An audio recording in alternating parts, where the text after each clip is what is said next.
Wa anil Mustawrid bin Shaddad dari sahabat Mustawrid bin Shaddad radhiyallahu anhu, beliau berkata, semoga Allah senantiasa memberikan keridhaan kepada beliau. Qala Rasulullah sallallahu alaihi wasallam, bersabdalah Rasulullah sallallahu alaihi wasallam, mad dunya, tidaklah dunia, fil akhirati, kalau dibanding dengan akhirat, illa, kecuali, mithlu ma yaj'alu ahadukum usbu'ahu fil yammi, seperti jika seseorang meletakkan jemarinya di lautan lepas, fal yandur bima yarji, kemudian dia melihat seberapa persen air yang dibawa oleh jemarinya dibanding dengan lautan lepas itu sendiri. Inilah yang menjadikan kita selama itu merenung.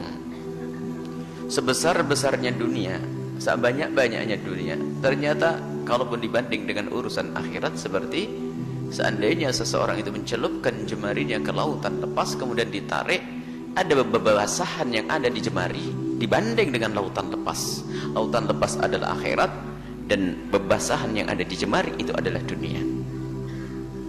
Dan begitu juga semua kenikmatan yang ada di dunia, kalau dibanding dengan kenikmatan yang ada di akhirat, tidak ada apa-apanya. Bahkan sepanjang-panjangnya seorang hidup di dunia, tetap dibanding kehidupannya nanti di akhirat seperti jemari yang dicelupkan ke laut kemudian diangkat. Karena hidup di akhirat nanti adalah hidup yang tidak berbatas selamanya. Dan kenikmatan di akhirat adalah tidak bisa digambarkan. Malainun ra'at wala udhunun sami'at, tidak pernah mata ini melihat keindahan yang ada di surga nanti, dan juga tidak pernah kita mendengar kayak apa sih. Orang tidak bisa menyifati surga, keindahan yang luar biasa. Perlu kita bangun keyakinan ini, perlu kita banyak merenung.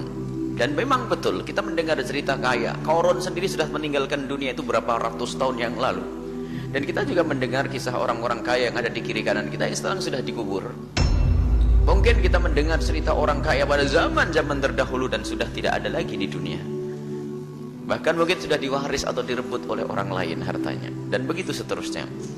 Dan kita pun saat ini memang hidup di atas bumi ini. Akan tapi lihat, beberapa ratus tahun yang lalu kita sekedar cerita. Kekayaan yang kita kumpulkan pun tidak ada. Rumah megah, mobil mewah pun sudah tidak dinisbatkan kepada kita lagi. Dan semuanya seperti itu. Dan ternyata sangat kecil, sangat sebentar sekali hidup kita itu. Kita seperti orang numpang lewat kalau orang paham. Tiba-tiba sudah dikubur kita. Rencana si panjang, seolah-olah tidak mati. Itu kan rencana kita. Akan tapi hakikatnya itu sebentar, lihat. Tiba-tiba kita sudah dikenang oleh cucu kita. Oh, mbahku sudah dikubur, ini mbah kita. Dulu tahun 2000 berapa itu hidup, Masya Allah, dia kaya raya. Tapi sekarang kubur, mati mbah kita. Semua dari kita seperti itu. Nah inilah kalau kita itu hanya membanggakan dunia, tetap berakhir. Hanya sekedar cerita. Tapi yang kita banggakan akhir. Jika yang kita banggakan adalah akhirat, abadi yang menyanjung adalah Allah nanti di akhirat. Bahkan Nabi pun menyanjung. Nabi SAW menyanjung kita nanti di akhirat. Ini. Jadi Nabi selalu mengajak merenung. Enak-enaknya sampai kemarin dikatakan bahwasanya kalau kita menemukan orang yang paling kaya di dunia, paling nikmat di dunia, paling mendapatkan karunia di dunia, kemudian dicelup di neraka sebentar nyes begitu, apakah masih bisa kebayang enaknya dunia? Sudah nggak ada bangnya. Hilang dengan gara-gara siksa yang sebentar tadi. Begitu juga jika ada orang di dunia ini sengsara, sakit, waduh, segala macam penyakit ada di dalamnya. Setiap kali keluar rumah sakit, waduh, ada dipotong sininya, dirobek situ, dibor sini, wah, sakit terus. Akan tapi waktu nanti di akhirat, lewat surga maklap begitu tak suruh ingat, masih ada rasa sakit yang dahulu hilang, hanya gara-gara kena tiupan surga saja sudah hilang. Begitu indahnya nanti di surga. Itulah yang dikatakan malainun ra'at, mata tidak pernah melihat. Baik, ini Nabi itu mengajak berenung. Seperti itulah, dan kita harus tahu berapa tahun kita akan di dunia ini, dengan kekayaan kita pun, dengan kemegahan kita, dengan jabatan kita, itu semua adalah sebentar dan akan berlalu. Termasuk makom makom ilmu yang katanya kiai besar dengan jamaahnya, itu juga sementara, sesaat saja.